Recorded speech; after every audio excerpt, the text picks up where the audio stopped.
Ang pangalan ko ay Carlos Eduardo, pero Kadu ang tawag sa akin mula pagkabata. Ako'y isinilang sa Aparecida do Norte, isang bayan sa pusod ng Vel do Paraba, kung saan ang bawat kalye ay may krus at ang bawat tahanan ay may altar. Ang bahay naming maliit, may isang palapag, puting pintura na unti-unting nangungupas sa araw, ay tila isang kapilya sa sarili nitong paraan. Sa bawat sulok, may nakatinging santo, nakangiti o tila seryoso, laging naroon, tahimik ngunit makapangyarihan. Bago tayo magsimula, mag-like at mag-subscribe dahil may mga bagay dito na kailangan mong malaman bago ang sinuman. Sa gitna ng sala, nakaluklok ang imahe ng Birheng Maria, may maamong mata at mapagkalingang anyo, parang ina na di kailanman nang iwan. Palibot niya ang mga estatwa ni San Benito, Santa Rita, San George at kung sino-sino pang mga banal na mukha na naging saksi sa halos lahat ng yugto ng aming buhay. Ang nanay kong si Donna Teresinha ang puso ng tahanan, at ang debosyon niya ang dugong dumadaloy dito. Isang simpleng babae, payat, may buhok na itinali palagi sa buwan. Siya'y tagalinis sa basilika, mula pa raw noong ako'y sanggol pa lang. Araw-araw, gumigising siya bago sumikat ang araw, magtitimpla ng kape na may gatas, sabay bulong ng mga panalangin habang pinapainit ang tubig. Minsan, nadaratnan ko siyang nakaluhod pa rin sa maliit na altar sa kusina, nagsisindi ng mga kandila. Ang amoy ng kandila, ng kape, ng lumang kahoy, lahat iyon ay naging parte ng katahimikan ng aming umaga. Anak, halika, mag-almusal ka na't kailangan ko pang umalis, laging bungad niya habang inilalagay ang mainit na pandesal sa mesa. Ma, parang kulang na ng kandila yung altar, biro ko minsan, pero seryoso ang sagot niya. Walang kandilang kulang para sa kaligtasan mo, Kadu. Ganito ako lumaki, sa panalangin, sa pagsunod, sa ritual. 6 na taon ako nang unang beses akong isinama ni nanay sa prosesyon. Maliliit pa ang hakbang ko, pero hawak niya ako sa kamay, mahigpit, parang natatakot na mawala ako. Buong buhay ko, tinuruan niya akong humawak ng rosaryo, humawak ng pananalig, at humawak sa pangako ng paniniwala, kahit hindi ko alam kung ano ang pinaniniwalaan ko. Ang ama ko, si Joachim, ay isang aninong umalis nang hindi nagpapaalam. 8 taong gulang ako noon nang nagising kami isang umaga, wala na siya. Iniwan niya lang ang isang sulat sa ibabaw ng mesa, maikling paumanhin, walang paliwanag. Kailangan kong hanapin ang sarili ko. Yun lang. Walang pangakong babalik, pero sa mga dasal ng nanay ko, para bang palaging inaasahan niyang tutupad pa rin siya sa isang pangakong hindi niya sinabi. Hindi ko kailanman narinig si nanay na nagsalita ng masama tungkol sa kanya. Pero bawat beses na dinadaanan niya ang larawan ng papa sa altar, mas mahaba ang dasal, mas mahigpit ang hawak sa rosaryo. Ako? Natutunan kong hindi magtanong. Natutunan kong magkunwaring naniniwala. Sa simbahan, kilala kami. Anak ni Donna Teresinha yan, sabi ng mga madre, ng mga matatanda sa prosesyon. At ako, na para bang may obligasyong panatilihin ang reputasyon, ay mumiti, tumango, at nagsindi ng kandila kahit wala akong hinihiling. Wala akong sinasabi, pero marami akong tanong. Bakit hindi sinagot ang panalangin ng nanay ko para bumalik ang papa? Bakit tila mas mahalaga sa mga tao ang paniniwala kaysa pagtanggap sa katotohanan? Bakit tila kailangang paulit-ulit ang lahat, parehong dasal, parehong misa, parehong pag-asa, kahit walang nagbabago? Isang hapon, habang pinupunasan ko ang mga estatwa para sa spring cleaning, nahulog ko ang maliit na rebulto ng isang anghel. Nabali ang pakpak nito. Nataranta ako, agad kong sinilip si nanay. Nakita niya. Tumingin siya sa akin na may lungkot, hindi galit. Hindi mo kailangang magpanggap, anak, bulong niya. Pero sana huwag mong sirain ang mga bagay na hindi mo pa nauunawaan. Walang sermon. Walang sigawan. Pero ang bigat ng kataga ay mas mabigat pa sa kahit anong pangaral. Mula noon, mas tahimik akong naging saksi sa kanyang pananampalataya. Hindi ko yon hinawakan. Hindi ko rin tinalikuran. Basta nandoon lang ako. Lumulutang sa gitna. Pag-uwi ko galing eskwelahan, habang siya ay nagwawalis ng altar, tanong ko, Ma, nakikinig kaya talaga siya? Napalingon siya. Ang sino? Ang Birheng Maria. O kahit sino sa kanila. Kahit isa. Sumandali siya, itinuloy ang walis, sabay sabing, kapag tumigil ka sa pagtatanong, yon ang araw na wala ka ng paniniwala. Tumahimik ako. Hindi dahil sang-ayon ako. Pero dahil sa wakas, naramdaman kong pwede pala akong magtanong. At sa bahay na puno ng mga sagot mula sa langit, yon ang unang beses na naramdaman kong may puwang para sa pagdududa. Hindi ko pa alam noon, pero doon nagsimula ang unti-unting pagkabasag ng tahimik kong pagsunod. At kasabay ng paglaki ng katawan ko, unti-unti ring lumayo ang loob ko sa altar na araw-araw kong nadadaanan. Pero sa bawat paglayo, naroon pa rin siya, ang Birheng Maria, nakatingin sa akin mula sa gitna ng sala, mula sa dingding ng kwarto ko, mula sa loob ng panaginip. At kahit hindi ako nagdarasal, para bang siya ang laging sumasagot. Sa edad na 12, nagsimula akong mapansin ang hindi ko napapansin dati. Ang mga dasal na dati parang musika ng bahay ay naging tunog ng paulit-ulit na kwento. Ang bawat "Aba Ginoong Maria" ay tila nabibigkas hindi mula sa puso, kundi mula sa ugali. Tulad ng paghinga, automatic, walang tanong, walang pagbabago. Ang Birheng Maria sa gitna ng sala, na minsang naging katauhan ng pag-asa ng aking ina, ay unti-unti kong nakita bilang simbolo ng lahat ng hindi ko pinili. Isang gabi, habang nag-aaral ako ng science sa sala, naroon siya, tahimik, may hawak na sanggol, ang kanyang mata ay laging malambing ngunit matalim. Ang ilaw ng lampshade ay nahulog sa kanyang mukha sa paraang parang siya ay nakatitig sa akin. Hindi ko mapigilang tumitig pabalik. "Ma," tanong ko habang naglalagay siya ng mga bagong kandila sa altar. "Bakit mo ba talaga siya pinaniniwalaan?" Napalingon siya. "Ang Birheng Maria?" "Opo." Parang araw-araw kanyang pinakikinggan. Pero hindi ba minsan lang, parang wala namang sagot? Tahimik siyang naupo sa tabi ko. "Alam mo, anak, hindi lahat ng sagot ay kailangang marinig. Minsan, ang katahimikan ay sagot na rin." Hindi ko alam kung iyon ba ay pilosopiya o pag-iwas, pero naramdaman ko ang sakit sa ilalim ng simpleng tugon na yon. Marahil siya man ay minsan nang nagtaka rin. Pero mas pinili niyang maniwala kaysa magduda. Mula noon, hindi ko na kayang tumingin sa rebulto ng Birheng Maria nang hindi nakakaramdam ng pagkakulong. Hindi dahil may ginawa siyang mali, kundi dahil araw-araw ko siyang nakikita habang pinipilit kong maging iba. Habang pilit kong inuunawa kung sino ako kapag tinanggal ang pananampalataya ng aking ina sa balikat ko. Bawat linggo, sinasamahan ko pa rin siya sa simbahan. Nakasando ako noon sa ilalim ng mahabang polo, nakatago ang earphones sa bulsa. Pinapakinggan ko si Kurt Cobain habang ang pari ay nagsasalita tungkol sa mga milagro ni Maria. Lumingon si nanay at minisyan ako, akala niya ay nakikinig ako. Umiti rin ako para hindi siya masaktan. Sa loob ng simbahan, pinapanood ko ang mga tao, iba't ibang mukha, iba't ibang kwento, iisang pananalig. May umiiyak, may nakapikit, may nakaluhod. Isang babae ang umiyak habang hawak ang rosaryo, tinatakpan ang mukha. Parang nakita ko ang sarili kong ina sa kanya, at sa gulo ng damdamin ko, naisip kong baka ito nga ang totoo. Baka totoo nga ang pananampalataya. O baka pare-pareho lang tayong desperado para sa kahit anong sagot. Isang araw sa eskwela, pinagawa kami ng guro namin sa religion class ng essay, "Ano ang pananampalataya para sa iyo?" Ang mga kaklase ko ay nagsulat ng mga pangkaraniwang sagot. Ako, hindi ko alam ang isusulat. Naglakad ako pa uwi habang iniisip iyon. Pagdating ko, nadatnan ko si nanay sa sala, nagsasabon ng rebulto ng Maria. May bagong kulay ang suot, tila inalis niya ang luma. "Galing to kay Tita Ellen," sabi niya, "galing sa mismong Roma." Basbasado ng pari. Umiti lang ako. Hindi ko kayang sabihin sa kanya kung ano ang totoo kong nararamdaman. Nang gabing iyon, isinulat ko ang essay ko. Hindi ko binanggit ang Birheng Maria. Hindi ko binanggit ang simbahan. Sinulat ko lang, ang pananampalataya ay parang sapatos na isinusuot mo araw-araw, kahit hindi mo alam kung saan ka talaga dadalhin. Kinabukasan, ibinalik sa amin ng guro ang papel. May pulang marka sa taas, siyam paghahati 1-0. Malalim, sabi niya. "Pero bakit hindi mo nabanggit ang Diyos?" Hindi ko na lang sinagot. Sa mga sumunod na buwan, mas naging matindi ang distansya sa pagitan ng paniniwala ng aking ina at ng mundo na binubuo ko sa sarili ko. Nagsimula akong magbasa ng mga libro tungkol sa agham, pilosopiya, psikolohiya. Pinakikinggan ko ang mga podcast ng mga taong nagsasabing hindi kailangan ng relihiyon para maging mabuti.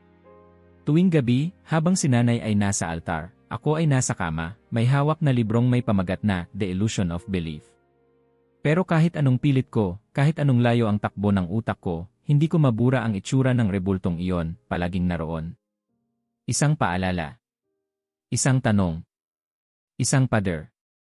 Minsan, nagising ako ng madaling araw. May malamig na hangin mula sa bintana. Tumayo ako, sumilip palabas. Ang buwan ay buo. Mula sa sala, natatanaw ko ang kandilang naiwan ni nanay, kumikislap pa sa altar.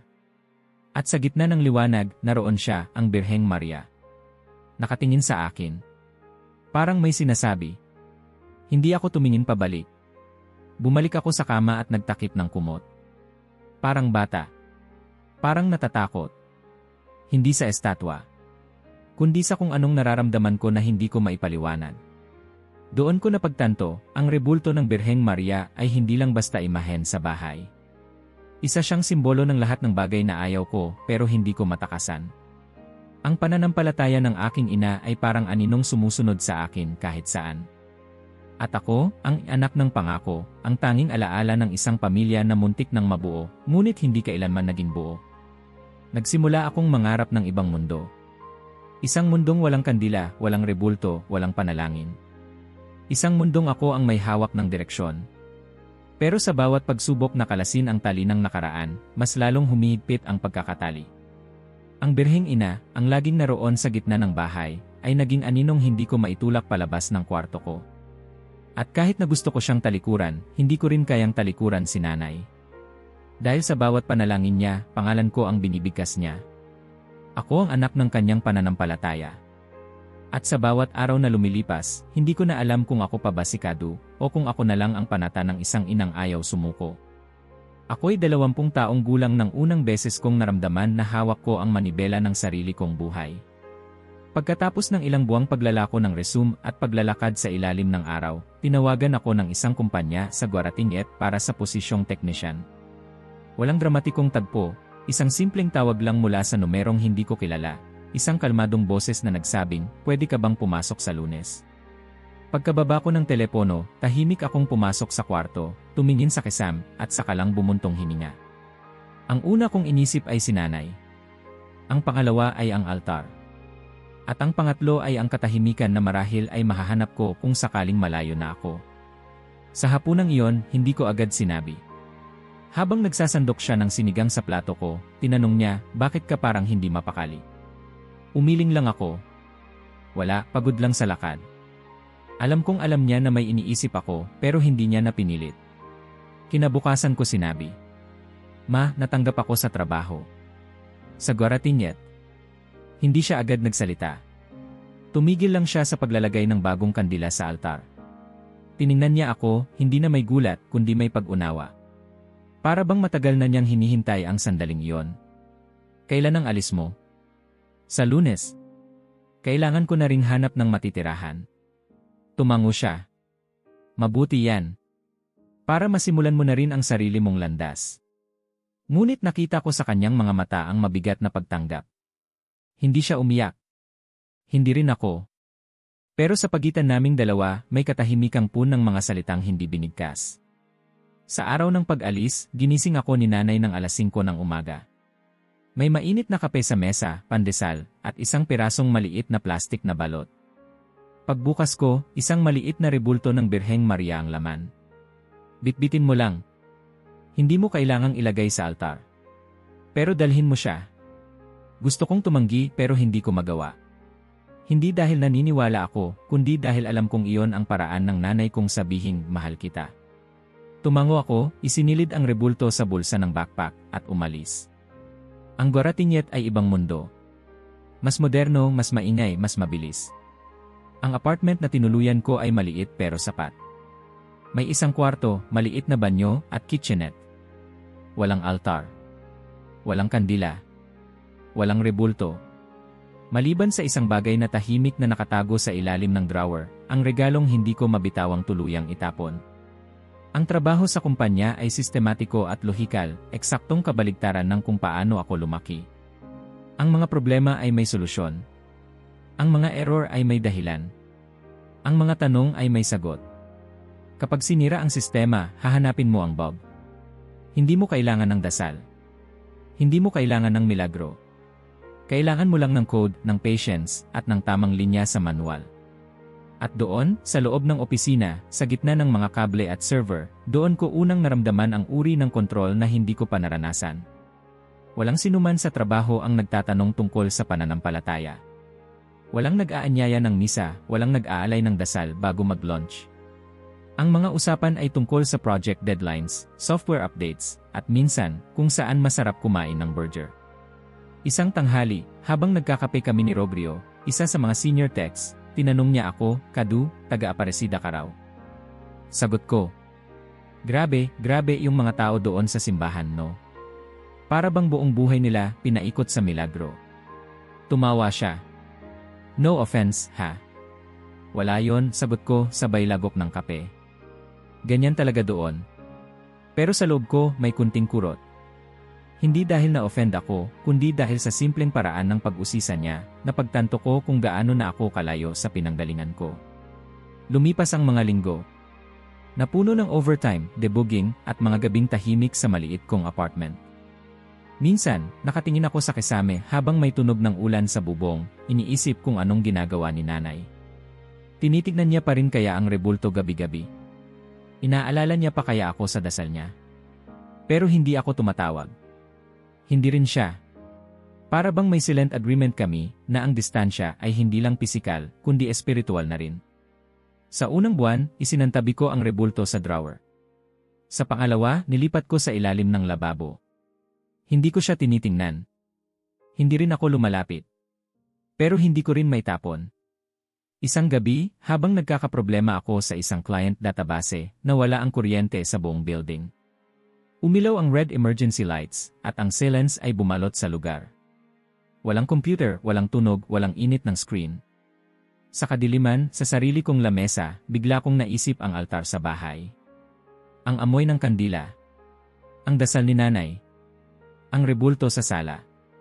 At sa katahimikan ng blackout, isang boses ang pabulong na sumagi sa isip ko. Dalhin mo lang siya. Tumayo ako, bumaba ng hagdan, at tumingin sa kalangitan sa labas. Walang bituin. Ulap lang. Ngunit sa gitna ng dilim, hindi ko maalis ang pakiramdam na may mga matang nakatingin sa akin. Pag-uwi ko, binuksan ko ang drawer. Hinugot ko ang maliit na rebulto at inilagay ito sa isang sulok ng aparador. Walang kandila. Walang dasal. Wala ring drama. Basta inilagay ko lang. Parang dekorasyon. O paalala. At sa sandaling iyon, hindi ko alam kung natatawa ako sa sarili ko o nalulungkot. Pero ang sigurado ako, kahit ilang kilometro ang layo ko sa tahanan, hindi pa rin ako lubos na nakatakas. Sa Guaratinguet, malaya ako. Walang humuhusga sa pananampalataya ko, dahil wala namang may alam kung ano yon. Pero sa katahimikan ng gabi, habang ang mga ilaw ng lungsod ay kumikislap sa labas ng bintana, hindi ko mapigilang maramdaman na ang malayang mundo ay hindi palaging komportableng tirahan. May mga gabi na ang katahimikan ay hindi katahimikan. Ito'y isang alingawngaw ng mga tanong na iniwan ko sa bahay. Isang kaluskos sa alaala ng paniniwala na tinanggihan ko, pero tila ayaw akong bitawan. At sa kabila ng lahat ng lohika, sistema, at kaayusan ng bagong buhay ko, naroroon pa rin siya. Ang rebultong iyon. Ang imahe ng isang ina, laging nakatingin, laging naroon, kahit saan ako magtungo. Si Marcia ay dumating sa buhay ko sa pinakaordinaryong paraan, isang bagong empleyado sa department na pinakilala ng EE sa isang Lunes ng umaga. May suot siyang simpleng blusa, nakapusod ang buhok, at may hawak na thermos mug na may sticker ng banda na hindi ko kilala. Sa unang tingin, walang kakaiba. Ngunit nang magsalita siya, may kumpiyansa sa tono, may direktang titig sa mata, at isang uri ng katahimikan sa kanyang presensya na hindi ko pa naramdaman sa kahit kanino.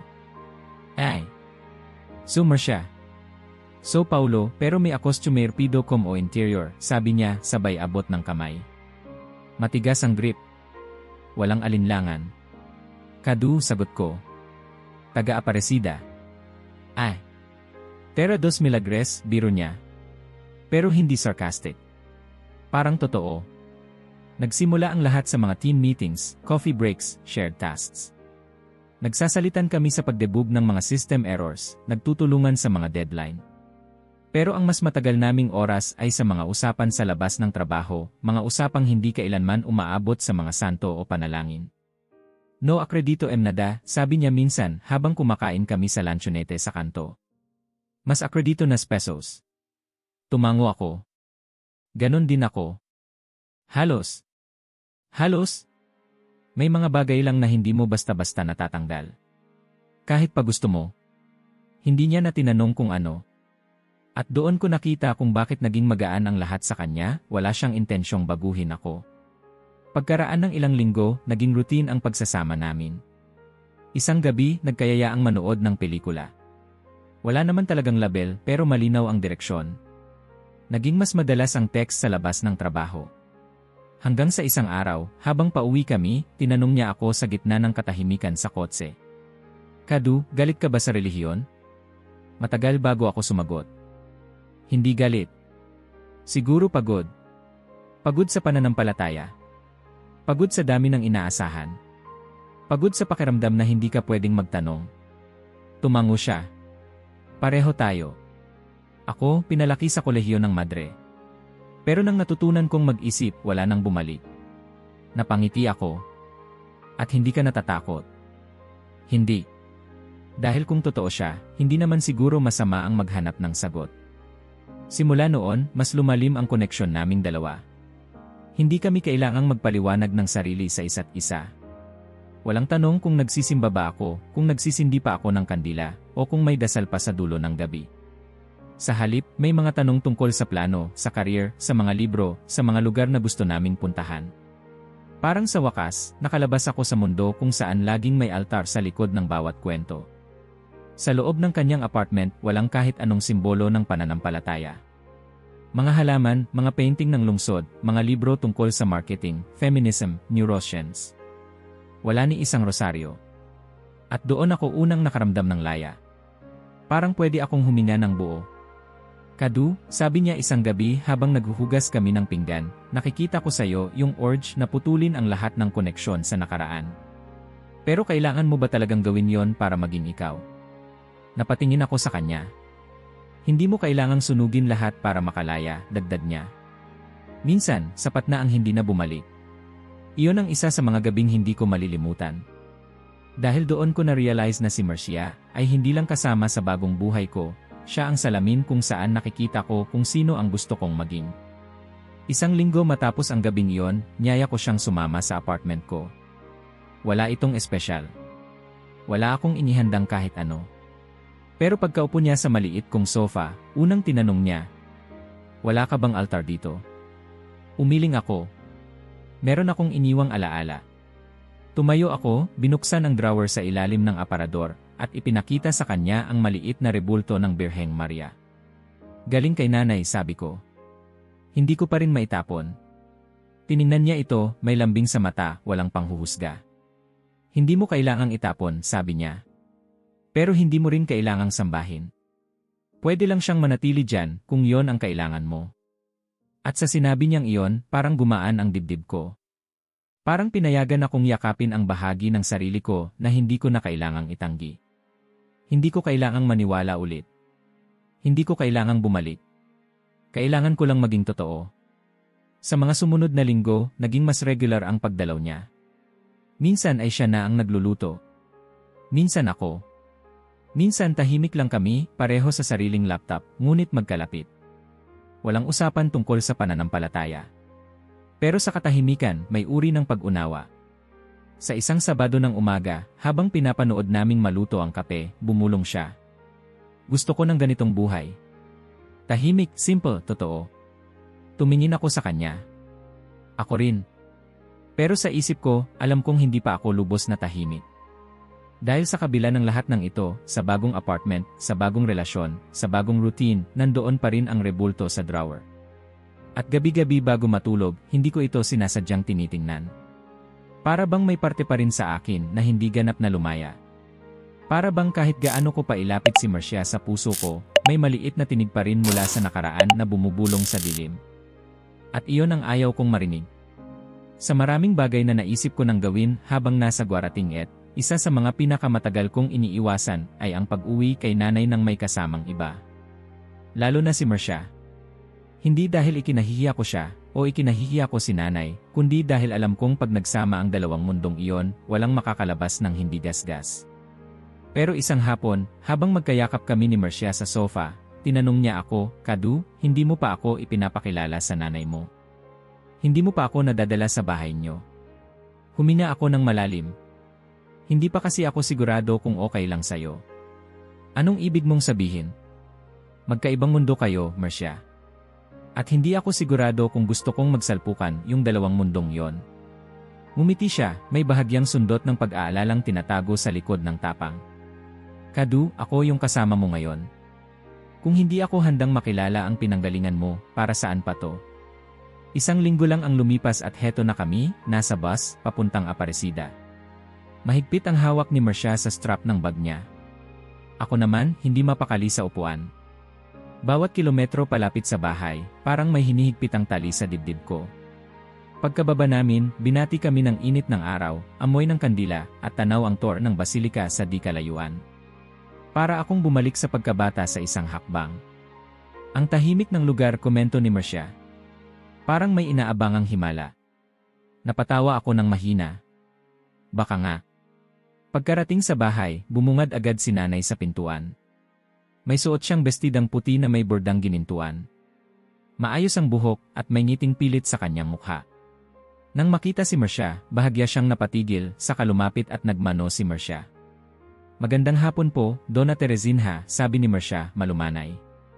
Magandang hapon din, iha. Halina, pasok kayo. Mainit pa ang ulam. Ang amoy ng sinigang, ng kandila, at ng pulish ng kahoy ay agad lumunod sa akin. Sa mesa, nakalatag ang mantel na may borda, ang ginagamit lang ni nanay tuwing may espesyal na bisita. Sa gitna ng mesa, may vase ng sampagita. Sa altar, 5 kandila ang sabay-sabay na nakasindi. At sa gitna ng lahat, ang rebulto ng Birheng Maria, tila mas maputing ngayon, mas makintab. Tahimik kaming naupo. Si nanay ang nagsimulang magsalita. Alam mo, iha, itong bahay na to, maraming milagro na ang nasaksihan. Noong si Kadu ay nilagnat ng 1 linggo, dito mismo ako nagdasal, at kinabukasan, gumaling siya. Napatingin sa akin si Marcia. Umiti siya, magalang. Talaga po. Ang galing naman po. Hindi po iyon gawa ng gamot lang. Ang panalangin, pag sineryoso mo, maririnig talaga. Tumango si Marcia, ngunit nakita ko ang bahagyang paghigpit ng kanyang labi. Iyon yung ngiti niya kapag hindi siya sang-ayon, pero ayaw niyang makasakit ng damdamin. Ako naman, pinaglalaruan ng tinidor sa kamay, hindi makatingin sa alinman sa kanila. Kadu, sabay sulyap ni nanay, hindi mo kinuwento kay Marcia ang tungkol sa panata mo sa Birheng Maria noong ikaw ay 10 taong gulang. Ay, wag na, mae. Hindi, importante yon. Naaalala mo ba, anak, kung paanong isinayaw ka sa prosesyon ng buong barangay bilang pasasalamat? Tumawa si Marcia. Isinayaw. Umiling ako, pilit na tumatawa. Parang tradisyon lang. Galing sa panata ng mga magulang. Tumango si nanay. Hindi lang tradisyon. Pananampalataya. Doon nagsimulang mabuo ang tensyon. Hindi mapigilan ni nanay na ibalik ang kwento sa simbahan, sa mga milagro, sa mga dasal. At hindi rin mapigilan ni Marcia ang unti-unting paglayo ng kanyang interes, kahit pinipilit niyang maging magalang. Matapos ang hapunan, lumipat kami sa sala. Si nanay ay muling nagsindi ng kandila. Inalok si Marcia ng tsaa. Tinanggap niya. Naupo silang magkatapat. Ako, nasa gitna, literal at emosyonal. Alam mo, iha, sabi ni nanay, ang pamilya na nagdarasal ng sabay ay nananatiling buo. Tahimik si Marcia sa loob ng ilang segundo bago sumagot. Ang pamilya na nagkakaunawaan, kahit hindi pareho ng paniniwala, mas buo. Napatingin ako kay nanay. Napatigil siya, pero hindi sumagot. Tumango lang. Iyon na ang dulo ng usapan. Walang sigawan, walang argumento. Pero naramdaman ko ang lamig ng pagitan. Isang katahimikang puno ng bigat. Pag-alis namin, sinamahan kami ni nanay sa pintuan. Salamat po sa hapunan, sabi ni Marcia, sabay yakap kay nanay. Hindi ako sigurado kung ano ang naramdaman ng ina ko sa yakap na yon. Pag-uwi namin sa Goratinget, halos walang imikan sa bus. Pareho kaming pagod. Hindi sa biyahe, kundi sa dalang emosyon ng hapon. Sa loob ng apartment, tinanggal ni Marcia ang kanyang hikaw, inalis ang sapatos, at naupo sa kama. Hindi mo kailangang mamagitan, Kadu, bulong niya. Pero kailangan mong pumili. Pumili. Kung sino ka talaga.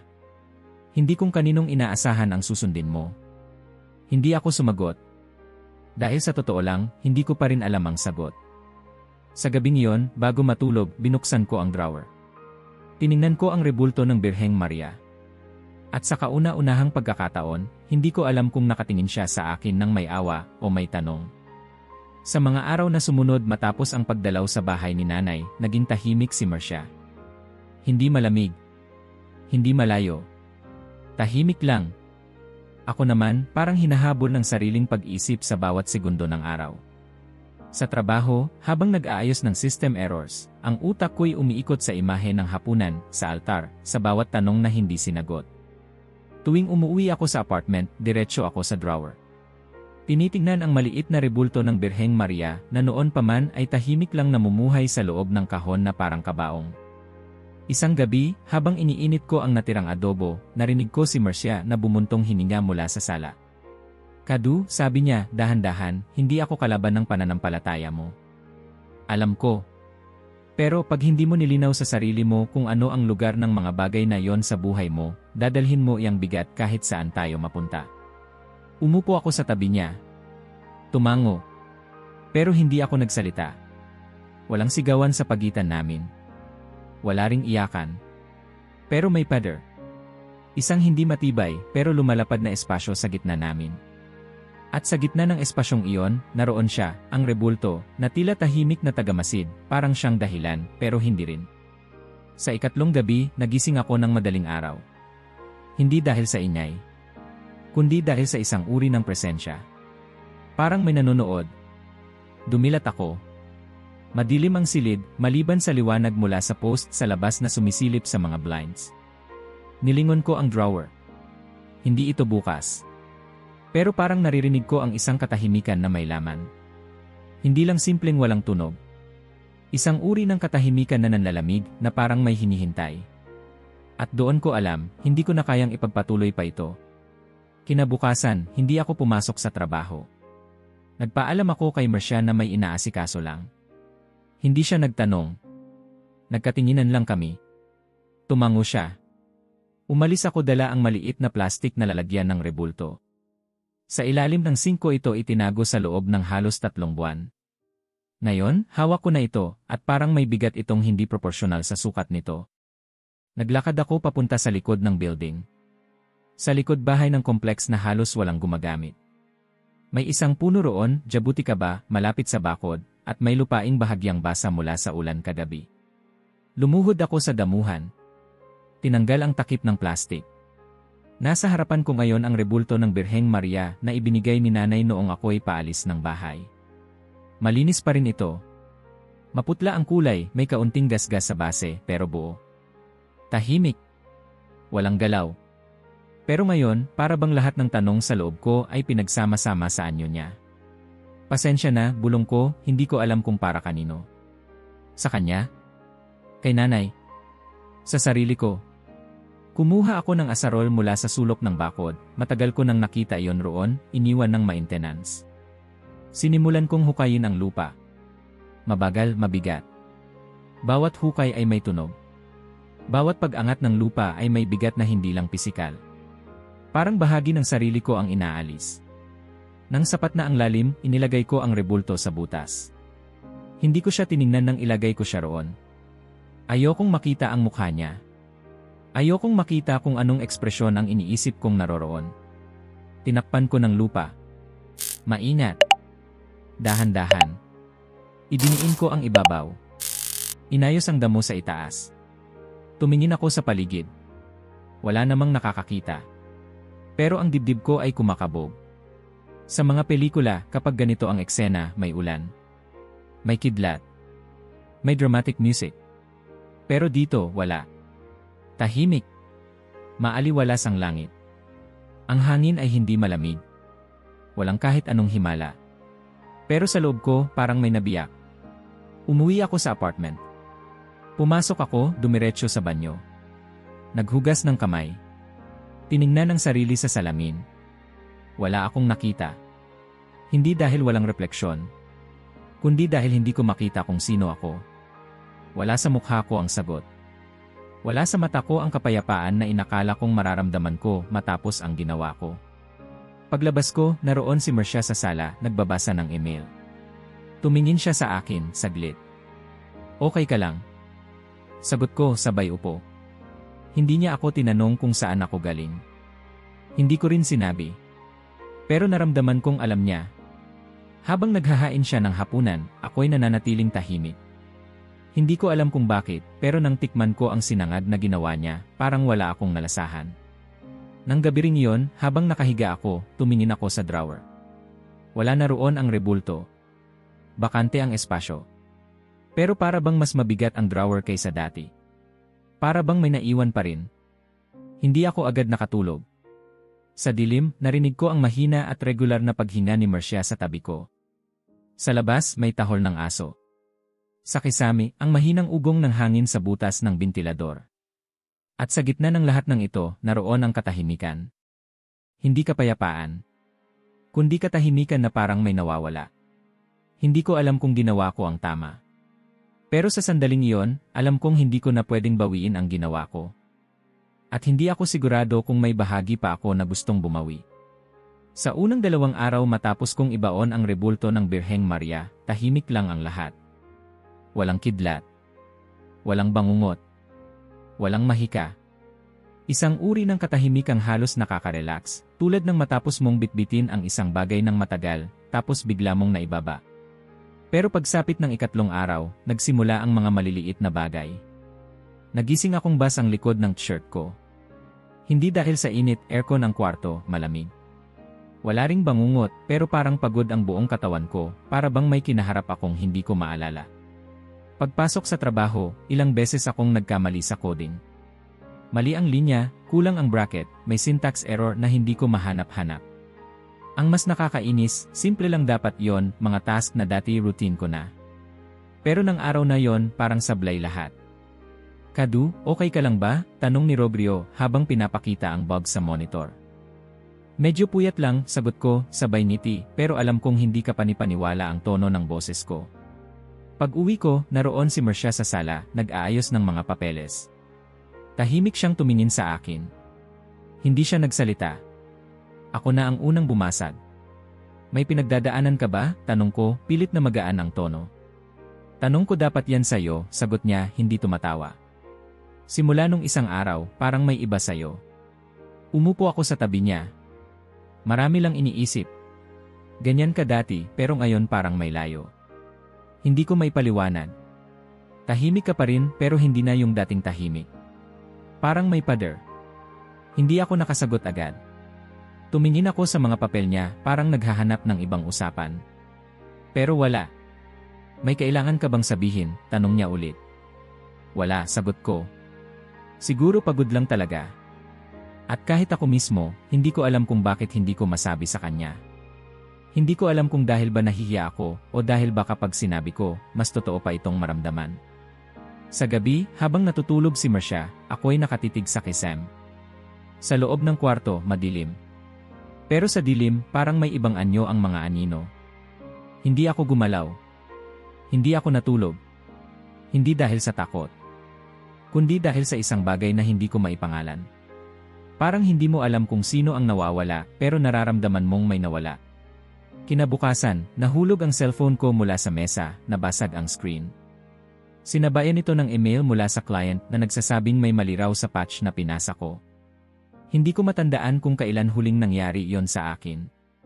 Nasa sea ako nang makaharap ko ang sarili ko sa salamin at parang hindi ako kilala ng refleksyon ko. Hindi dahil nagbago ako ng buhok o pumayat. Kundi dahil sa mata. Walang ningning. Walang sigla. Parang may gustong sumigaw sa loob pero walang boses. Bumalik ako sa desk, tumayo sa likod ng upuan, at hindi ko alam kung anong gagawin. Hindi ko maintindihan kung bakit parang ang bigat ng paligid. Hindi ko masabi kung may sakit ako o kung napapagod lang ako. Pero hindi ito karaniwang pagod.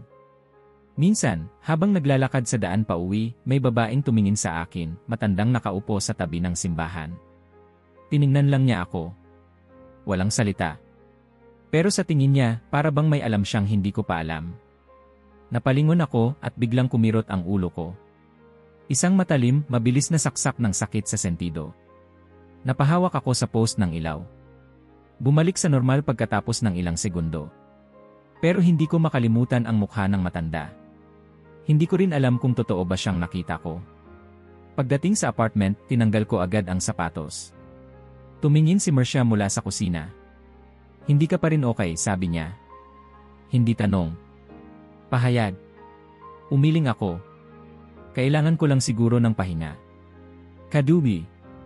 Hindi ko alam, Marcia, okay. Hindi ko alam kung anong meron. Hindi ako na-stress. Hindi ako may sakit. Pero pakiramdam ko parang may something na nakaamba. Parang may nakatayo sa likod ko palagi. Kahit alam kong wala. Tahimik siya. Lumapit siya sa akin. Hinawakan ang kamay ko. May connection ba to sa... Alam mo na? Tiningnan ko siya. Gusto kong sabihin hindi. Pero hindi ko na kayang magsinungaling. Sagot ko. Yung rebulto. Tumango ako. Ibinabaon ko para sa akin. Para sa atin. Para makalaya. Pero hindi ka mukhang malaya ngayon. Tumungo ako. Hindi ako nakasagot. Sa gabi, nagising akong muli. Mula sa kwarto, dinig ko ang mahinang pag-uga ng hangin sa mga bintana. Tahimik ang paligid. Pero sa loob ko may ugong. Hindi tunog kundi pakiramdam. Para bang ang dibdib ko ay puno ng tubig at hindi ko alam kung paano huminga sa ilalim nito. Tumayo ako. Lumabas sa balkonahe. Tumingin sa langit. Walang bituin. Walang buwan. Pero may lamig na parang hindi ng panahon. Lamig na may kasamang bigat. At habang nakatayo ako roon, naalala ko ang mismong sandali noong inilibing ko ang rebulto. Ang posisyon ng kamay ko. Ang lupa. Ang amoy ng damo. Ang katahimikan. Doon ko na-realize, ang katahimikan na yon ay hindi kapayapaan. Kundi isang uri ng pagtitimpi. At ngayon, unti-unti na siyang gumagalaw. Hindi ko alam kung sa isip ko lang ito nangyayari. Pero hindi rin ako sigurado kung kaya ko pa itong tawaging imahinasyon. Kadubi. Ang boses ay halos wala, parang buntong hiningang dumaan sa pagitan ng mga pader. Mula sa kung saan, hindi ko alam kung sa loob ng kwarto, sa labas ng bintana, o sa mismong loob ng tenga ko. Pero malinaw. At babae ang tinig. Dumilat ako. Madilim ang paligid. Tahimik. Wala si Marcia sa tabi ko. Tumingin ako sa orasan, 2:30 ng madaling araw. Marcia. Walang sagot. Bumangon ako. Tinawag ko ulit siya, mas malakas. Tumayo ako't lumabas ng kwarto. Naroon siya sa sala, nakaupo, nakatulog yata habang nagbabasa. May bukas na libro sa kandungan, malamlam ang ilaw sa lampshade. Lumapit ako. Marcia Lee. Nagising siya agad, parang galing sa malalim na panaginip. Tiningnan ako, medyo nagulat. Anong oras na ba? Tanong niya, pinapahiran ang mata. 2:00. Narinig mo ba yon? Anong narinig ko? May tumawag sa pangalan ko. Boses ng babae. Mahina lang. Umiling siya. Wala akong narinig. Baka panaginip. Hindi ako natutulog pa noon. Gising ako. Tumingin siya sa akin, sandaling tahimik. Kadu, baka pagod ka lang. Stress. Kulang sa tulog. Tumango ako pero hindi ko siya pinaniwalaan. Kasi hindi ito basta tunog. Hindi ito basta narinig ko. Naramdaman ko ito. Ang bigat ng tinig. Ang pagkakabitin ng bawat pantig. Pagbalik namin sa kama, humiga siya agad. Ako naman, nakatulala lang sa kisam. Hanggang sa makatulog ako pero hindi nang mapayapa. Sa panaginip, nasa gitna ako ng simbahan. Wala akong suot na sapatos. Basa ang sahig. Tila may baha. Ang mga bangko ay lumulutang. Ang ilaw ay pumupula. Sa altar, walang pari. Walang misa. Walang tao. Naroon lang siya. Nakatalikod sa akin. Nakaputi. Nakalugay ang buhok. Tahimik siyang nakatayo sa harap ng altar, hindi gumagalaw. Walang mukha. Isang anyo lamang. Lumapit ako. Dahan-dahan. Ngunit bawat hakbang ay tila isang taon. Mabigat. Malagkit ang hangin. Hanggang sa makalapit ako ng sapat para marinig muli ang boses niya. Bakit mo ako itinapon? Nagising akong pawisan, malamig ang katawan, at hindi ko na maalala kung anong bahagi ang totoo. Umupo ako sa kama, humugot ng hininga. Sa tabi ko, si Marcia, mahimbing ang tulog. Bumangon ako. Lumabas ng kwarto. Diretso sa kusina. Uminom ng tubig. Nanginginig pa rin ang kamay ko. Pagbukas ko ng pinto sa balkonahe, doon ko siya muling naramdaman. Hindi ko siya nakita. Pero ang presensya, para bang may malamig na hangin na hindi nanggaling sa labas. Para bang ang balat ng batok ko ay may humaplos. Parang may nakatingin pero walang anino. Napasigaw ako. Hindi malakas. Isang biglang tama na. Isang galit na pabulong. Isang desperadong utos na walang direksyon. Kinabukasan, hindi ako pumasok sa trabaho. Sinabi ko kay Robrio na masama pakiramdam ko. Hindi na ako nagpaliwanag. Naglakad ako papuntang simbahan. Hindi dahil gustong-gusto ko. Hindi dahil naniniwala ako. Kundi dahil wala na akong ibang mapuntahan. Parang kailangan kong sumubok kahit wala akong kasiguraduhan kung makakahanap ako ng kahit anong sagot. Tahimik ang simbahan sa Guaratinguet. Walang misa. Ilang tao lang ang nakaluhod sa mga bangko. Naupo ako sa likod. Hindi ko pinagmasdan ang altar. Hindi rin ako nagdasal. Tumahimik lang ako. At doon ko muling naalala ang panaginip. Ang tanong, bakit mo ako itinapon? Ito ang tanong na hindi ko sinagot. Hindi ko kayang sagutin. Dahil ang totoo, hindi ko rin alam kung bakit. Gusto ko lang maputol ang bigat. Gusto ko lang magpalaya. Pero ngayong ako na ang pinapahirapan, sino ang pinalaya ko? Pag-uwi ko, hindi ko na sinabi kay Marcia kung saan ako nagpunta. Naghain siya ng almusal kahit tanghali na.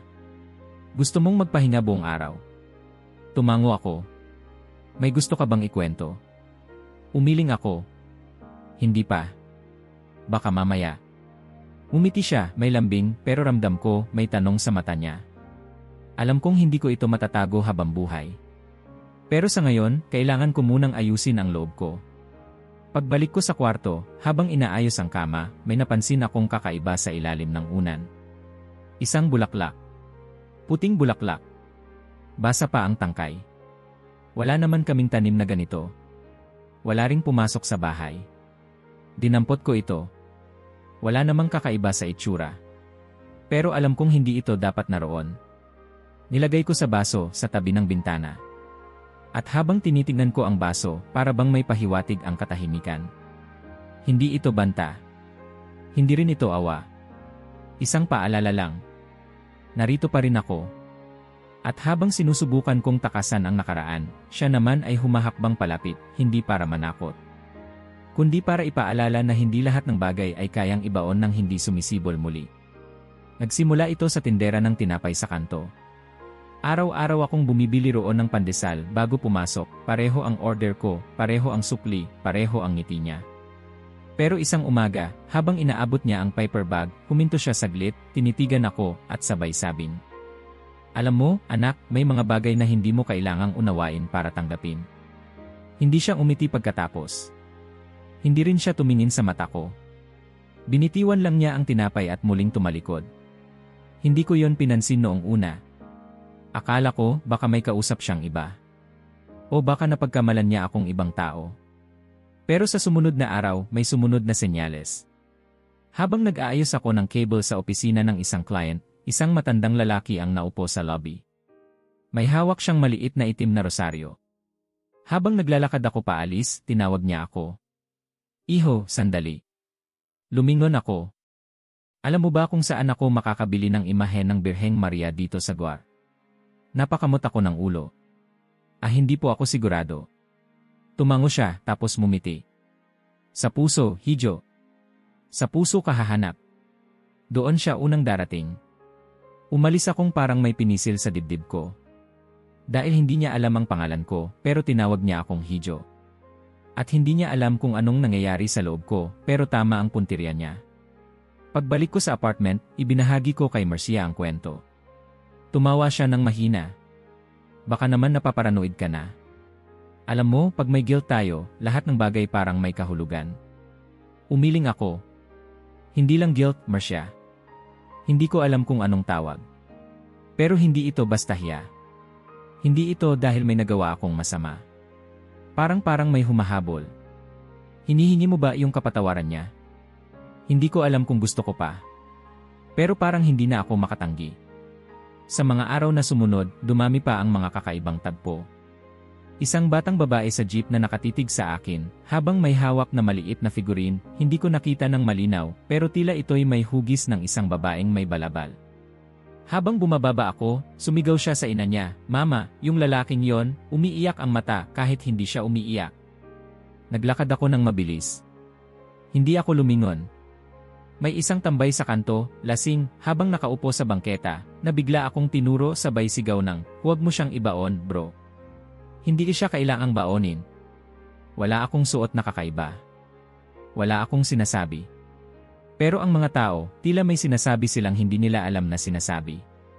Ang kalsada, ang tindahan, ang pader sa eskinita na may spray paint na reverte, lahat ay naging mga bulong. Parang ang buong lungsod ay isang altar na hindi ko matakasan. Sa trabaho, ang monitor ko'y biglang nag-blackout ng walang dahilan. Pagbalik ng ilaw, may bukas na file na hindi ko binuksan, isang draft na hindi ko pa ginagawa. Walang laman kundi isang pangungusap. "Nasaan ka na?" Tinanggal ko agad ang file. Walang ibang nakakita. Walang paliwanag. Pero hindi ko na rin sinubukang maghanap. Dahil kahit saan ako tumingin, ang mundo ay nagbabago ng mukha. Hindi na siya ordinaryo. Nagpa siya akong bumisita sa park ng gabi, umaasang makalayo sa ingay ng isip. Umupo ako sa ilalim ng isang post ng ilaw. Doon, lumapit sa akin ang isang lalaking may dalang basket ng rosaryo. "Hindi ako nagbebenta," sabi niya agad. Namimigay ako. "Isa lang bawat gabi." Ngumiti siya. "Sa'yo to." Hindi ko siya pinansin. Tumayo ako at naglakad palayo. Pero habang papalayo ako, sigaw niya mula sa likod, "Hindi mo kailangang maniwala para matawag." Tumakbo ako. Hindi mabilis, pero sapat para maramdaman kong gusto kong mawala. Ngunit kahit saan ako tumakbo, dala ko pa rin ang lahat. Dahil ang problema ko, hindi nasa paligid. Nasa loob. Pagsapit ng gabi, tahimik kaming kumakain ni Marcia. Wala kaming masyadong usap. Hanggang sa bigla niyang tinanong, "Kadu, may nararamdaman ka bang hindi natin kasama?" Hindi ko alam kung sasagot ako. Pero nakita ko sa mata niya na hindi siya nagbibiro. Tumango ako. Mabagal. Mabigat. May nangyayari, Marcia. At hindi ko na kayang itanggi. Hindi ko na ito naiintindihan. "Gusto mong bumalik?" "Bumalik saan?" "Sa simula." "Sa kanya?" Hindi ko alam ang sagot. Sa huling gabi ng linggong yon, habang naliligo ako, napansin kong may hugis sa salamin, sa pagitan ng singaw ng mainit na tubig. Isang imahe. Hindi malinaw. Pero tila pamilyar ang balangkas. Isang babae. Mahaba ang damit. Hawak ang dalawang kamay sa dibdib. At mata na kahit wala namang mukha, ay parang nakatitig sa akin. Hindi ako sumigaw. Hindi ako umiyak. Hindi ako lumabas agad. Tumayo lang ako, hubot-hubad sa ilalim ng dutsa, hinahayaan ang tubig na bumalot sa buong katawan. At doon ko naisip, ang mga tanda ay hindi babala. Hindi rin sila pananakot. Isa silang pagyugyog. Paalala. Paghila. At kahit ayaw ko pang sumagot, hindi na ako pwedeng magkunwaring wala akong naririnig. Sa panaginip, ako'y naglalakad sa loob ng basilika. Walang misa. Walang tao. Ang mga ilaw ay nakasindi ngunit hindi nagbibigay ng liwanag, para bang ang buong lugar ay nababalutan ng ulap na hindi ko maaninan. Bawat hakbang ay may tunog ng patak ng tubig, kahit tuyong-tuyo ang sahig. Tumingin ako sa paligid. Ang mga upuan ay walang laman, ang mga imahe ng mga santo ay nakatalikod. Isa-isa ko silang tinanaw, San Jose, Santa Teresa, San Miguel, lahat nakatalikod, para bang ayaw akong makita. Para bang may hiya. O galit. Paglapit ko sa altar, siya lang ang naroon. Ang Birheng Maria. Hindi nakatalikod. Hindi rin nakangiti. Tinitingnan niya ako. Tahimik pero matalim. Ang mukha niya ay hindi mapagparaya pero hindi rin mapanumbat. Isang ekspresyon na parang sinasabing, alam ko kung bakit ka narito. Pero alam mo ba? Gusto kong magsalita. Gusto kong sabihin na pagod na ako. Na hindi ko alam kung ano bang hinihingi sa akin. Pero sa panaginip na yon, walang boses ang bibig ko. Sinubukan kong magsalita, wala. Pumipiglas ako sa katahimikan, pero parang ang mismong hangin ay umaawat sa akin. Pagdilat ko, pawis na pawis ang buong katawan ko, kahit malamig ang kwarto. Si Marcia, nakatalikod, mahimbing pa rin ang tulog. Tiningnan ko ang oras, 3:00 ng madaling araw. Tumayo ako, naglakad palabas ng kwarto, dinala ng mga paa ko ang sarili ko sa kusina. Nagbukas ako ng gripo. Habang pumapatak ang tubig, narinig ko ang mumunting tunog mula sa labas, tulad ng lupa na nabubungkal, tulad ng basang putik na pinipisil ng daliri. Lumapit ako sa bintana. Binuksan ko ang blinds. Walang tao. Walang hayop. Ngunit sa sulok ng likod bahay, kung saan ko ibinaon ang rebulto, may kakaibang liwanag na parang ibinabalik ng lupa ang tubig sa langit. Kinabukasan, hindi ako makakain. Kahit si Marcia ay napansin ang katahimikan ko. Panaginip, tanong niya habang nakatingin sa tasa ng kape. Tumango ako. Basilika. Walang tao. Mga imaheng nakatalikod. Siya lang ang nakatingin. Hindi ko na kailangang sabihin kung sino ang siya. Naulit ba? Tanong niya. Pangatlong gabi na. Tahimik siya. Hindi ko alam kung dahil hindi na siya nagtatanong o dahil alam niyang wala rin akong paliwanag. Pero pagkatapos ng ilang minuto, bumuntong hininga siya. Tumawag ang nanay mo. Kaninang umaga. Ako ang nakasagot. Napalingon ako. Anong sabi niya? Ikaw daw ba ay may panaginip? Natigilan ako. Bakit? Sabi niya, napapanaginipan ka niya. Pareho raw kayo ng panaginip. Pareho rin kayong may hindi masabi sa isa't isa. Tumayo ako. Hindi ako makagalaw ng maayos. Parang lahat ng balikat ko'y binuhusan ng batong hindi ko kayang buhatin. Hinanap niya ako, tanong ko. Tumango si Marcia. Walang sermon. Walang galit. Tinanong lang niya kung okay ka. Kinagabihan, hindi ko na natiis. Tinunggo ko ang likod ng apartment. Bitbit ang maliit na flashlight. Wala namang ulan, pero ang lupa sa lugar kung saan ko ibinaon ang rebulto, basang-basa. Hindi maputik. Hindi madulas. Pero parang bagong dilig. At sa ibabaw ng lupa, may umuusbong na halaman. Maliit. Manipis. Hindi ko tiyak kung anong uri, pero wala ito roon dati. Lumuhod ako. Tiningnan ko ang lupa. Wala akong ginawa. Hindi ko hinukay. Hindi ko ginalaw. Pero alam kong naroon pa rin siya. At sa ilalim ng lupa, may buhay pa ring tumutubo. Anong kailangan mong iparating? Tanong ko sa dilim.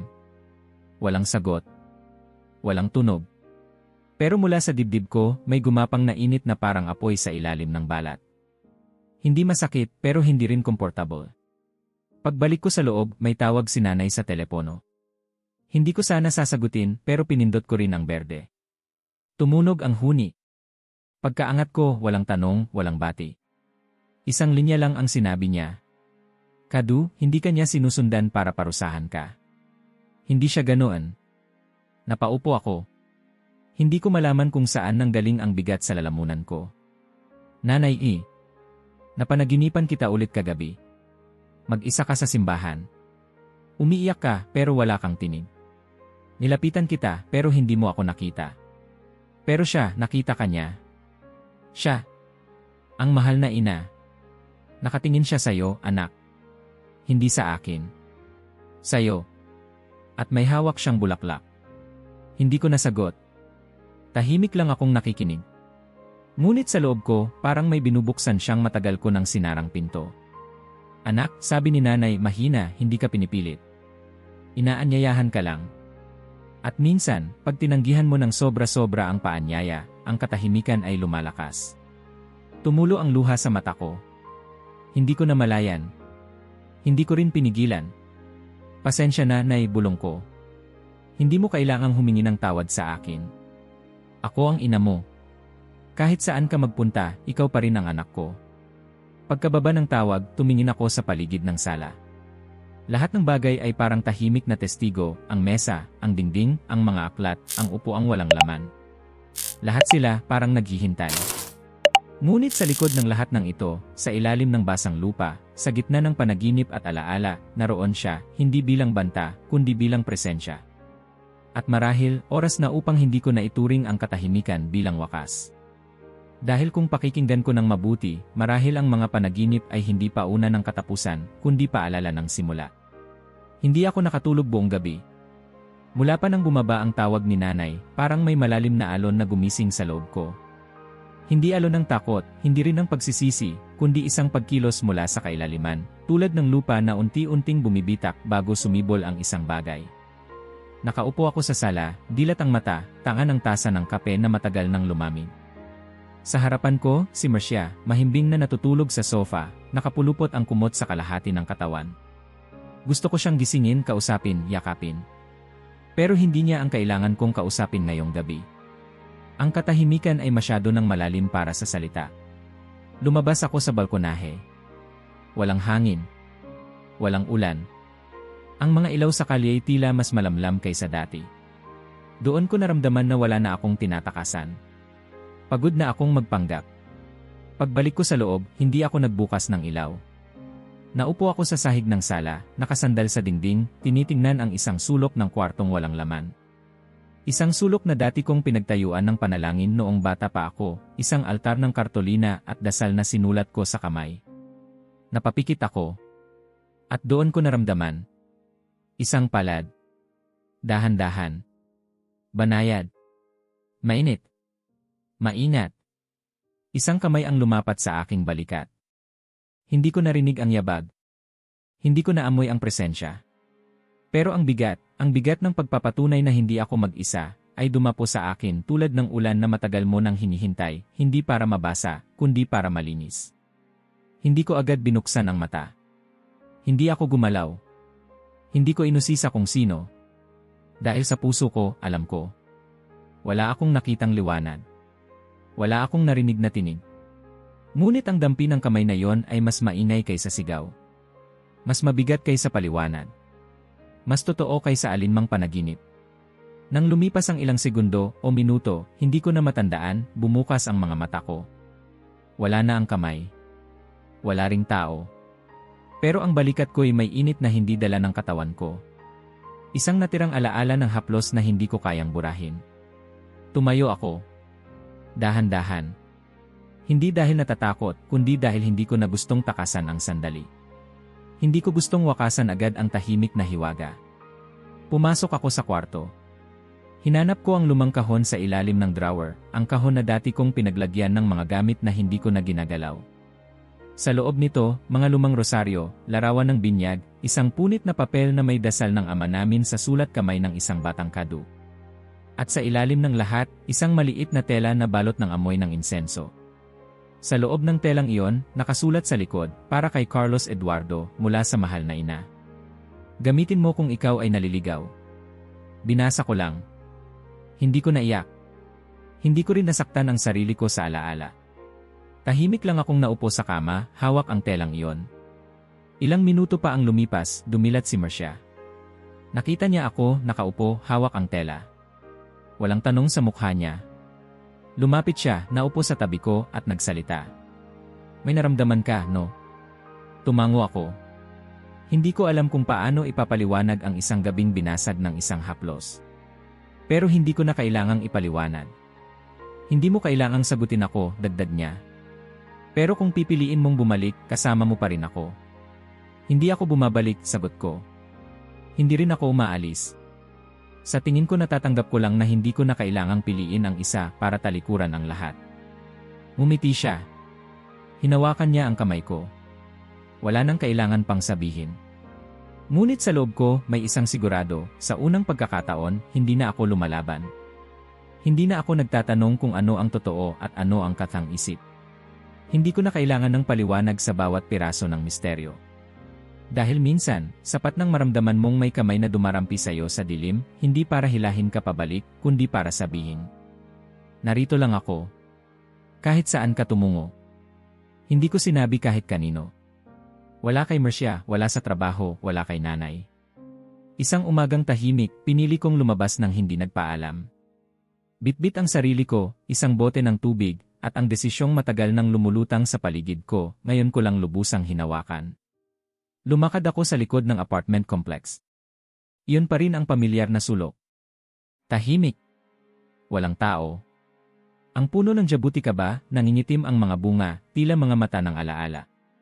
Sa ilalim nito, naroon pa rin ang lupa. Hindi ko dinala ang asarol. Walang pala. Walang guwantes. Tanging kamay lang at isang pakiramdam ng pagbalik sa sarili. Lumuhod ako. Pinagmasdan ang lupa. Huminga ng malalim. Hinawakan ko ang damo at isinantabi ito.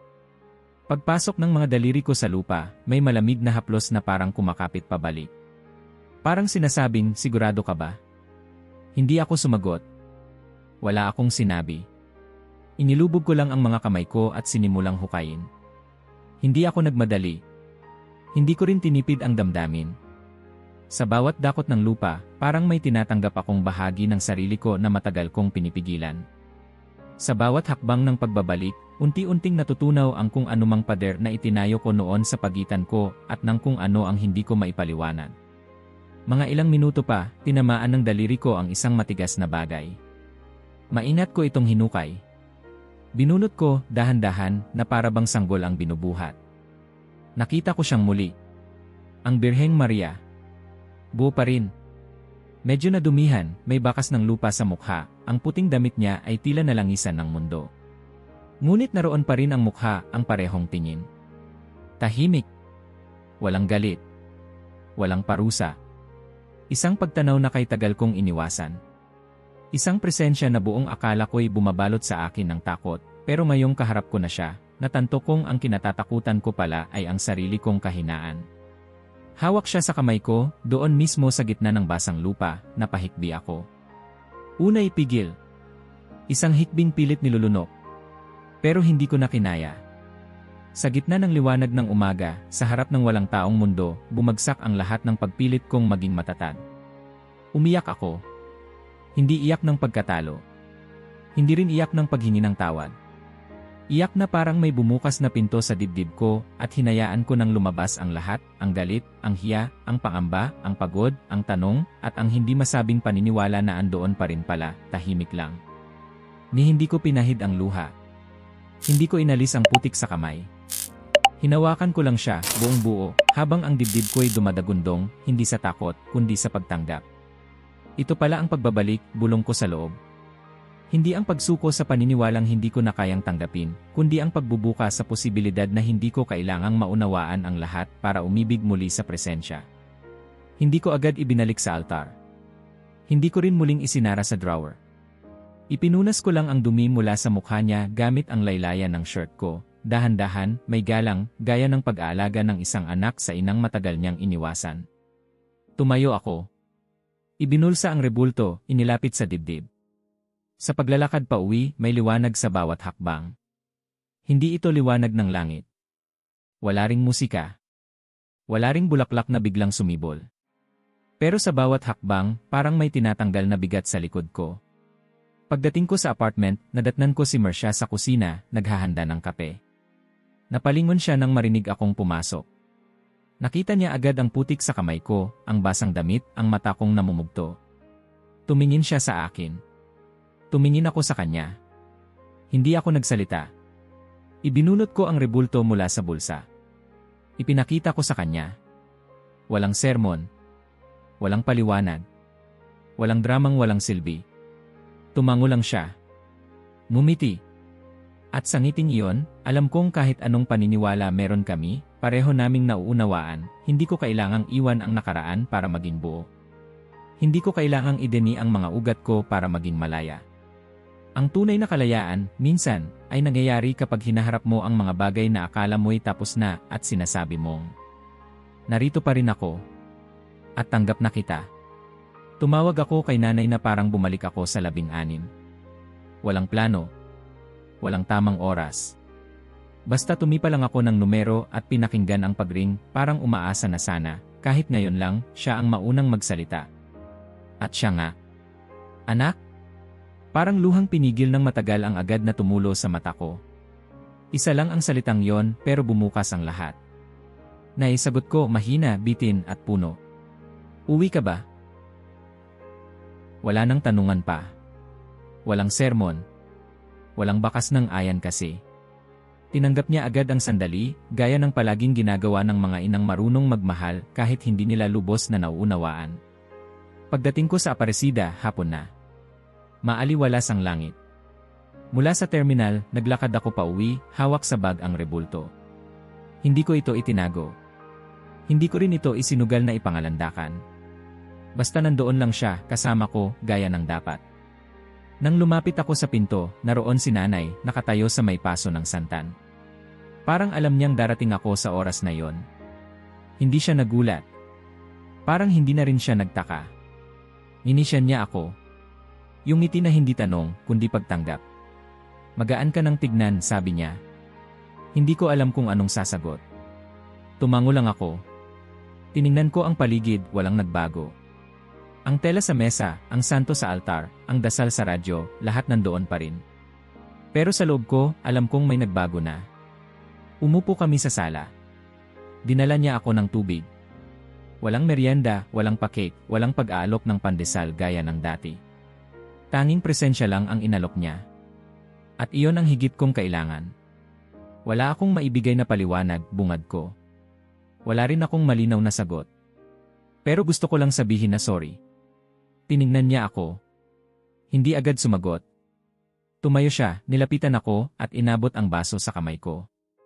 Hindi mo kailangang humingi ng tawad sa paniniwalang pinilit mong hanapin sa sarili mong paraan. Nag-init ang mata ko. Parang binuksan niya ang isang bahagi ko na pinakatago-tago. Yung bahagi ng batang si Kadu na dati ayaw nang pumasok sa kapilya. Na umiwas sa prosesyon. Natinikom ang bibig tuwing tinatawag ang pangalan niya para magdasal sa harap. Natakot ako, naibulong ko. Na baka pag bumalik ako, hindi na ako tanggap. Na baka isipin mong sinayang ko ang lahat. Anak, sambit niya, mahina pero buo, hindi ko inalay ang pananampalataya ko para magpataw ng pader sa pagitan natin. Inalay ko yon para, kahit saan ka magpunta, may ilaw kang pwede mong balikan. Umiyak ako. Hindi mapagpigil. Hindi mahinahon. Isang buhos ng damdamin na hindi ko na kayang itago. Bumalik ang lahat, ang bigat, ang galit, ang lito, ang hiya. At sa lahat ng iyon, siya lang ang naroon. Walang sermon. Walang paliwanag. Walang teolohiya. Yakap lang. Ni hindi ko matandaan kung sino ang unang yumakap. Basta noong magising ako sa pagluha, naroon na ang katawan niya sa paligid ko, ang palad niya sa batok ko, at ang himig ng ina sa pandinig ko, sige lang. Hindi mo kailangang magsalita. Dito lang ako. Matagal kaming tahimik. Pero sa loob ng katahimikang iyon, damang-dama ko ang pinakamasinsing usapan naming mag-ina. Pagkalipas ng ilang minuto, siya ang unang nagsalita. Alam mo, hindi ako natakot noong sinabi mong inilagay mo sa lupa yung rebulto. Ang kinabahan ako, baka hindi mo siya mabunot sa loob mo. Tumingin ako sa kanya. Nagbibirong ngumiti siya, kahit may bahid pa ng luha sa mata. Pero hindi kanya iniwan, no? Umiling ako, may halong tawa. Hindi pala talaga. Tumango siya. Ganon siya. Hindi nagpaparamdam para manakot. Para lang ipaalala. Napahawak ako sa bag, binuksan ko. Kinuha ko ang rebulto at inilagay sa gitna ng mesa, sa tabi ng rosaryo ni nanay. Tahimik kaming parehong tumingin. Kadu, sambit niya, wala sa altar ang lakas ng pananalig. Nasa taong humahawak. At kahit saan ka magpunta, anak, kahit saan ka dumaang madilim, ang mahalaga lang ay kung paano ka babalik sa liwanag, sagot ko, pinutol ko siya ng magaan, pero buong loob. Tumango siya muli. At sa gabing yon, nagsalo kami ng hapunan. Walang sermon. Walang diskurso. Wala ring debate. Puro tawa. Puro kwento. Puro mga tahimik na kumpirmasyong sa wakas, hindi na kami kailangang magtago sa isa't isa. Hindi ako naging relihiyoso muli. Hindi rin ako biglang naging banal. Pero naging buo ako. At sa pagyakap ng nanay ko, naramdaman kong minsan, hindi mo kailangang makahanap ng sagot para matahimik. Minsan, sapat nang marinig mo ang sarili mong puso at maramdaman mong tinatanggap ka pa rin. Ang araw ay pasikat pa lamang nang magising ako, at sa unang pagkakataon sa mahabang panahon, tahimik ang loob ko, hindi dahil walang iniisip, kundi dahil wala ng paglaban. Umupo ako sa gilid ng kama, binuksan ang bag sa tabi, at naroon pa rin siya, ang Birheng Maria, malinis na, tuyong-tuyo, ngunit may bakas pa rin ng mundong pinagdaanan. Tiningnan ko ang kanyang mukha, ang mga matang hindi nagbago. Hindi nanunumbat. Hindi nagtatanong. Parang sinasabi lang, heto ako. Kung kailan ka handa. Tumayo ako. Sa mesa sa gilid ng kwarto, tinanggal ko ang nakapatong na mga gamit, lumang headset, charger, papel, nilinis ko ang ibabaw. Mula sa bowl ng alaala, inilabas ko ang maliit na puting tela, pinatong sa ibabaw, maayos. Maingat.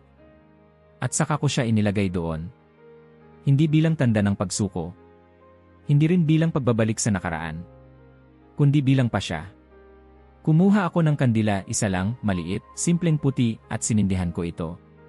Pinanood ko ang apoy, habang dahan-dahang sumayaw ang liwanag sa katahimikan ng umaga. Walang dasal. Walang ritual. Kundi isang buntong hininga na parabang bumubukas ang pinto ng sarili ko sa isang panibagong tahanan. Hindi bahay ng relihiyon. Hindi simbahan ng panlabas na pagsamba. Tahanan sa loob ko. Paglabas ko ng kwarto, nadatnan ko si nanay sa kusina, naglalagay ng mainit na tsaa. May ngiti siya sa labi. Hindi niya ako tinanong kung anong ginawa ko. Hindi niya ako tinanong kung nasaan ang imahen. Pero nung sumulyap siya sa akin, at nakita niya ang liwanag sa mukha ko, yung liwanag na hindi gawa ng araw, alam na niya. Pupunta ka ba sa misa? Tanong niya, parang kaswal lang, parang tinatanong lang kung gusto ko ng pandesal. Tumango ako. Kung sasama ka. Ngumiti siya. Siyempre. Naglakad kami papuntang basilika. Magkaharap sa init ng araw pero magkatabi sa katahimikan. Wala kaming dalang dasal na nakamemorya. Wala ring dalang dahilan. Basta lakad lang, parang simpleng pag-akyat sa bundok. Walang sermon. Walang pangako. Pagpasok namin, umupo kami sa ikatlong bangko sa kanan. Hindi ko agad tiningnan ang altar. Pinakiramdaman ko lang ang paligid, ang mabangong amoy ng insenso, ang malamig na hangin mula sa mga bintanang bukas, ang mga taong tahimik na naglalakad, nag-aalay ng panalangin. At saka ko siya nakita muli. Naroon siya sa altar. Ang parehong imahe, pero hindi na siya estranghero. Hindi na siya simbolo ng tanikala. Hindi na siya paalala ng utos. Bagkus, naroon siya bilang testigo ng paglaya. Isang ina. Isang patuloy na paanyaya. Nagtagal kami roon. Hindi ko na malayang nakapikit ako. Walang eksaktong dasal. Walang hinihinging milagro. Isa lang itong pakikipag-usap, hindi sa langit, kundi sa kung anong puwersang hindi mo matukoy pero alam mong naroon. Paglabas namin ng simbahan, hindi ako nagsalita agad. Si nanay din, tahimik lang. Sa jeep pauwi, tinanong niya ako, mas magaan ba? Umiti ako. Hindi lang magaan. Tahimik. Bu. Tumango siya, parang iyon na lang din ang hinihintay niyang marinig sa akin sa loob ng maraming taon. Nang gabing yon, sinindihan kong muli ang kandila sa tabi ng kama. Umupo ako sa harap ng maliit na altar. At sa gitna ng liwanag ng apoy, isang bagay ang naging malinaw. Ang pananalig ay hindi kailangang ipamana gaya ng relikaryo. Hindi kailangang pilitin gaya ng utos. At lalong hindi kailangang pagtakasan gaya ng sala. Ito ay pwedeng piliin at sa pagpiling iyon, sa wakas, ako'y naging sarili ko. Isang lalaking muling tumayo. Hindi dahil pinilit. Hindi dahil natakot. Kundi dahil sa dulo ng lahat ng tanong, natutunan niyang yakapin ang katahimikan at bigyang pangalan ang presensyang matagal nang nariyan. Pagkalipas ng ilang linggo mula nang muling mailagay ang rebulto sa kanyang lugar, isang umaga'y tumawag si nanay. Anak, may ipinapakita sa atin ang lupa. Hindi ko agad naintindihan. Akala ko'y isa na namang metapora, isang pahiwatig na galing sa kanyang matandang paraan ng pagtanaw sa buhay. Pero nang sumunod na araw, dumalaw ako sa bahay at doon ko ito nakita. Sa sulok ng bakuran, kung saan ko unang ibinaon ang rebulto, tumubo ang isang punla, mas mataas na siya ngayon, may maliliit na dahon, tuwid at mahinhing tumatayo sa gitna ng damo. Hindi ito pangkaraniwang halaman. Wala kaming tanim na ganon. Wala ring ganitong buto sa lugar na yon. Ngunit naroon siya, parang may sariling isip, sariling layunin. Wala tayong itinanim dyan, sabi ni nanay habang pinapahid ang pawis sa noo. At araw-araw parang lumalakas. Lumapit ako. Tiningnan ko ang puno. Manipis pa ang katawan pero may tibay sa kanyang pagkakatayo. Ang mga dahon ay berde, makintab, at tila'y sinag ng araw ang pinagmumulan ng kulay. Iba siya, sabi ko. Iba, sagot ni nanay, pero hindi estranghero. Tumahimik kami. Pinanood lang namin ang punla, habang ang hangin ng umagang iyon ay banayad na dumampi sa aming balat, dala ang halimuyak ng bagong umusbong na buhay. Para bang ang paligid ay nakikisama, tahimik, mapayapa, nakatingin din sa parehong direksyon. Sa mga sumunod na araw, inalagaan ni nanay ang punong iyon. Araw-araw niyang dinidiligan. Nilalagyan ng suporta para hindi madapa. Nililinis ang paligid para hindi mapasukan ng peste. Hindi niya ito tinawag na tananim, kundi biyayang tumubo. Tuwing umuwi ako, nauwi rin ako roon, sa ilalim ng punong unti-unti nang humahaba. Hindi pa ito mataas, pero sapat na ang lilim para magkasya kami ni nanay sa isang banig tuwing hapon. Minsan may dalang pandesal si Marcia. Minsan, ang pamangkin kong si Lucas ay nagdadala ng laruan. Hindi ko ito pinilit maging simbolo. Pero unti-unti, siya na mismo ang naging ganon. Dito ko muling nakita ang mata ni nanay na tila walang pagod sa pagtingin sa langit. Dito ko nakita si Marcia na, kahit hindi lubos ang paniniwala, marunong tumahimik at rumespeto sa kung anong hindi niya kayang ipaliwanag. Dito rin nagsimulang magtanong si Lucas, sino po naglagay ng punong yan? At natutong tumanggap ng mga sagot na hindi laging eksakto. Si Maria, sabi ni nanay minsan, habang nakaupo kami sa ilalim ng lilim. Hindi siya nagsasalita gaya ng tao. Hindi rin siya gumagawa ng ingay gaya ng mundo. Pero alam mong nandyan siya, di ba? Tumango ako. Dati, ang hirap paniwalaan. Ngayon, hindi ko na kailangang pilitin ang paniniwala. Nararamdaman ko na lang. At sa sagot kong iyon, napangiti siya.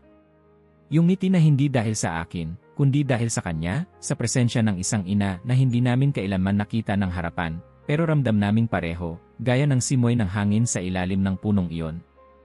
Habang lumalaki ang puno, dumadalas ang mga sandaling tahimik kaming lahat. Hindi dahil wala kaming masabi, kundi dahil wala nang kailangang sabihin. Ang puno ay hindi lang tanim. Isa na siyang altar. Isang paalala. Isang sagot na hindi sumisigaw, kundi tahimik na sumasabay sa tibok ng loob naming natutong tumanggap. At kung dati ang bakurang iyon ay isang espasyo lamang ng damo at alikabok, ngayon ay isa na itong banal na lugar para sa amin. Walang formalidad. Walang anunsyo. Walang misa. Pero lahat ng dumadapo sa ilalim ng kanyang lilim ay tila pinapahintulutan lang maging walang takot, walang galit, walang utos. Isang beses, habang kami ni nanay ay magkasamang nakaupo roon, bigla niyang sinabi. Hindi mo kailangang ilagay siya sa loob ng bahay para maramdaman mo siya, anak. Minsan, sapat na ang isang sanga, isang dahon, isang anino. Tinapik ko ang kamay niya. At isang yakap. Ngumiti siya. Dumapo ang hangin. Umindayog ang mga dahon. Para bang siya'y sumang-ayon. Maaga pa lang, gising na si Kadu. Tahimik ang paligid, walang trapikong humahagibis sa labas, walang radyo ni Donna Terezinha sa sala, walang tawanan, walang sermon. Tanging katahimikan, at sa gitna nito, isang damdaming buo. Bumangon siya nang hindi nagmamadali. Gumalaw na parang alam na niya kung saan pupunta, pero hindi kinakailangan ng mapa. Sa mesa sa tabi ng kama, nandoon pa rin ang rebulto ng Birheng Maria, at sa tabi nito, ang kahapon at ang ngayon, isang kandilang hindi pa nasisindihan. Dinala niya ito sa kusina. Tumigil saglit para magpainit ng tubig. Habang humuhuni ang takure, pinunasan niya ang maliit na baso na magsisilbing holder ng kandila. Maingat. May paggalang. Hindi gawa ng obligasyon, kundi ng paninindigan. Nang makaligon at makabihis, dumaan siya sa sala, kung saan si nanay ay abala sa paglalagay ng mantel. Napatingin ito sa kanya. Ngayon ba? Ngayon. Gusto mong samahan kita? Salamat, Nay. Pero gusto kong mag-isa ngayon. Tumango ito, hindi bilang pagpayag, kundi bilang pag-unawa. Iyon ang maganda sa kanilang dalawa ngayon, hindi na nila kailangang ipaliwanag ang bawat hakbang. Mula sa bahay, nilakad niya ang pamilyar na daan papunta sa basilika. Araw ng linggo, may ilang mga debotong nauuna sa kanya, dala ang mga dasal na kanya-kanya ring bigat at ginhawa. Pero kay Kadu, ang bigat ay wala na. Ang dasal ay hindi isang pakiusap. Isa na itong pag-amin, narito ako. At salamat. Pagdating sa loob, tumungo siya sa gilid ng altar, kung saan nandoon ang mga kandila ng panata. Tahimik, maayos, mahinahon. Ibinaba niya ang maliit na kandila. Sinindihan ito gamit ang apoy ng isang nauna. Pinagmasdan niya kung paano sumiklab ang munti ngunit matatag na liwanag at sa sumisinding apoy, parang nakita niya ang sarili. Hindi na ang batang nagtatago. Hindi na ang binatang naglalaban. Hindi na ang lalaking takot na tanungin kung nasaan ang kanyang puso. Siya na ngayon ang pumili. Pinili niyang bumalik hindi bilang alipin ng paniniwala, kundi bilang anak ng sarili niyang pananampalataya, isang paniniwalang pinanday ng tanong, binuo ng luha, pinatibay ng katahimikan. Hindi siya nanalangin ng mahaba. Walang listahan ng kahilingan. Walang mabigat na usapan. Tumayo lang siya roon, sa harap ng Birheng Maria, at bumulong. Salamat sa hindi pagsuko. At sa katahimikan ng simbahang iyon, walang boses na tumugon. Walang liwanag na kumislap. Walang milagro. Pero sa dibdib ni Kadu, isang bagay ang tuluyang pumirmi, ang kapayapaan ng isang lalaking hindi tinulak ng mundo para maniwala, kundi piniling maniwala sa sarili niyang oras. Sa paglabas niya ng basilika, huminto siya sandali sa harap ng pintuan. Tumingala sa langit, hindi para humingi ng sagot, kundi para magpasalamat sa wakas ng isang paglalakbay na hindi niya inakalang sisimulan muli. Bumalik siya sa bahay, kung saan naghihintay si nanay, si Marcia, at si Lucas, nakaupo sa lilim ng punong tumubo mula sa isang sugat. Lumapit siya. Umupo sa tabi nila. Walang seremonya. Walang anunsyo. Pero sa puso niya, malinaw, dito siya muling isinilang. Walang langit na bumukas. Walang mga anghel na kumanta. Pero sa mata ni Kadu, ang buong paligid ay may sinag. Hindi dahil sa araw. Hindi dahil sa imahen. Kundi dahil sa kapayapaang hindi kailanman ipinilit, kundi kusa niyang tinanggap. At habang ang liwanag ng kandilang iniwan niya ay patuloy na sumisiklab sa loob ng basilika, si Kadu, ang anak na minsang itinuring na pinili, ay sa wakas, pumili rin, hindi para sa kanila, hindi para sa mundo, kundi para sa sarili. Kung naabot mo na ito, mag-iwan ng like at mag-subscribe dahil ang mga balitang tulad nito, ikaw ay dapat. Ang unang nakaalam.